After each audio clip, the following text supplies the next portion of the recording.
আসসালামু আলাইকুম। শুধু তনু কিচেনে সকল বন্ধুদের স্বাগত জানিয়ে আমি আজকে একটা বিকালের নাস্তা নিয়ে এসেছি। নাস্তাটা আপনারা পুরো দেখুন, আশা করছি আপনাদের ভালো লাগবে এবং খুবই সুন্দর এবং খুবই সুস্বাদু, খুবই লোভনীয়।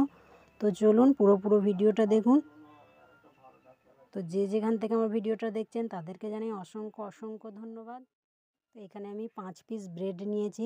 ব্রেডটাকে আমি গ্লাসের সাহায্যে কেটে নিচ্ছি, আপনারা বাটির সাহায্যেও কেটে নিতে পারেন।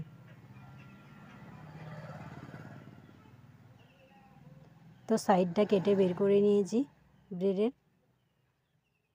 দিয়ে আমি একটা কড়া চাপিয়ে দিয়েছি, তার মধ্যে দিয়ে দিচ্ছি সাদা তেল 1 চামচের মতো। একটা গোটা পেঁয়াজকে ছোট সাইজের কুচি করে নিয়েছি। একটা ক্যাপসিকামকে কুচি করে নিয়েছি।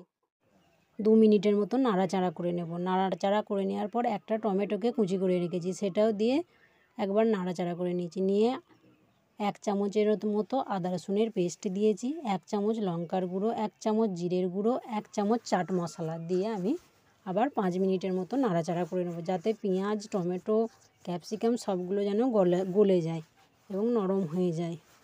দিয়ে লবণ দিয়ে দিলাম 1/2 চামচের মতো। লবণটা যে যার স্বাদ মতো ব্যবহার করবেন। দিয়ে দুবার নাড়াচাড়া করে নিয়েছি। আবার 2 চামচ টমেটো সস দিয়ে দিচ্ছি এখানে। দিয়ে আবার দুবার নাড়াচাড়া করে নেব। তো যে সকল বন্ধুরা আমার চ্যানেলে নতুন এসেছেন, এখনও চ্যানেলটি সাবস্ক্রাইব করেনি, প্লিজ চ্যানেলটি সাবস্ক্রাইব করে দিন। আর আমার সবজির পুরটা রান্না হয়ে গেছে, ঠান্ডা করতে দিয়েছি। এখানে আমি একটা স্টিলের বোল নিয়েছি, তার মধ্যে 1 বাটি বেসন নিয়ে নিয়েছি। এবার দিয়ে দিচ্ছি 1/2 চামচের মতো লবণ, 1/2 চামচের মতো হলুদের গুঁড়ো। হলুদের গুঁড়োটা আমি কালার হওয়ার জন্য দিচ্ছি। আর দিয়ে দিচ্ছি 2 চামচের মতো চিনি। চিনিটা দিলে স্বাদটা বেশি হবে, আপনারা চাইলে চিনিটা নাও দিতে পারেন। এখানে কাগজি লেবুর রস দিয়ে দিলাম। দিয়ে এখানে পেঁয়াজ পাতাকে আমি কুচি করে কেটে নিচ্ছি অল্প পরিমাণে, আর ধনে পাতাকেও কুচি করে কেটে নিচ্ছি অল্প পরিমাণে।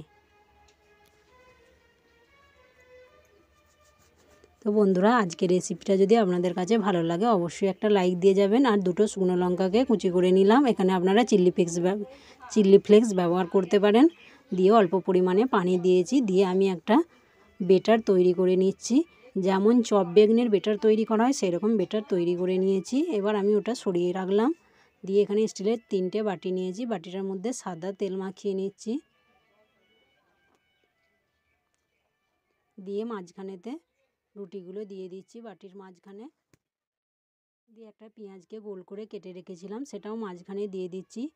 এই নাস্তাটা বন্ধুরা খুবই লোভনীয় হয় আর দেখতেও খুবই সুন্দর হয়।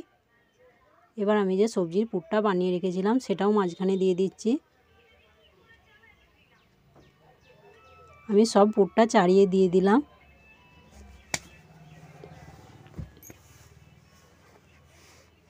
দিয়ে আমি একটা পনিরকে কুচি করে কেটে রেখেছিলাম। তো আপনারা এখানে পনিরের বদলে চিজও ব্যবহার করতে পারেন।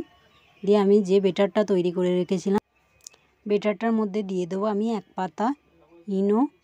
তো এখানে আমি পুরো ইনোটাই ব্যবহার করব। তো এখানে বেসনটা ঘোলার সময় কিন্তু ইনোটা ব্যবহার করা চলবে না, যখন বাটিতে সাজাবো তখন আমি ইনোটা ব্যবহার করব, কারণ ইনোটা দিয়ে রাখা চলবে না রেস্টে। ইনোটা দিয়ে দুবার ফেটিয়ে নিয়েছি। এবার আমি বাটির মধ্যে দিয়ে দেব।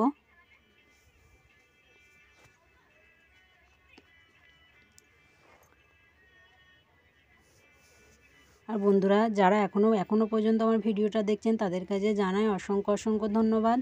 বন্ধুরা, আমার ভিডিওটা দেখে আপনাদের ভালো লাগলে অবশ্যই একটা লাইক দিয়ে যাবেন। সব বেটারটা চাড়িয়ে দিয়ে দিয়েছি। এবার আমি হালকা করে বাটিটা ঝাঁকিয়ে নিলাম। এবার আমি কড়া চাপিয়ে দিয়েছি। কড়ার মধ্যে দিয়ে দিচ্ছি 1 বাটির মতো পানি। দিয়ে একটা স্ট্যান্ড দিয়ে দিচ্ছি। দিয়ে পানিটা হালকা গরম হয়ে গেছে। এবার আমি নাস্তার বাটিগুলোকে দিয়ে দেবো স্ট্যান্ডের ওপরে। দিয়ে 10 মিনিটের মতো ঢাকনা লাগিয়ে রাখবো। 10 মিনিট পর ফিরে এলাম। দেখুন বন্ধুরা, কালার চেঞ্জ হয়ে গেছে নাস্তাগুলোর। এবার আমি নাস্তাগুলো হয়েছে নাকি কীভাবে চেক করবো সেই জন্য একটা টুথপিক নিয়েছি।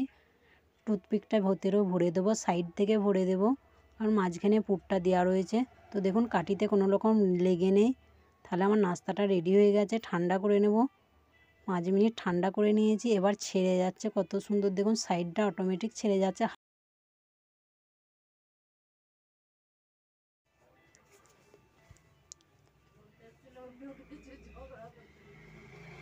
তো আপনাদের আর একটা বের করে দেখাচ্ছি।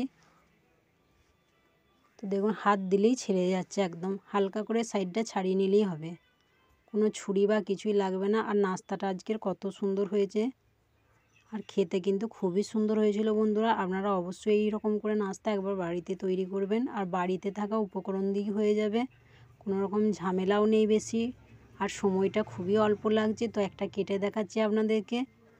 আর বাচ্চাদের টিফিনেও আপনারা এই নাস্তাটা তৈরি করে দিতে পারেন। টিফিন কিন্তু খালি করে নিয়ে আসবে বাচ্চারা। অবশ্যই করে আমার পাশে থাকবেন, সাপোর্ট করবেন আরও নিত্য নতুন রেসিপি পেতে। তো চলুন ভিডিওটা আমি এখানেই শেষ করব।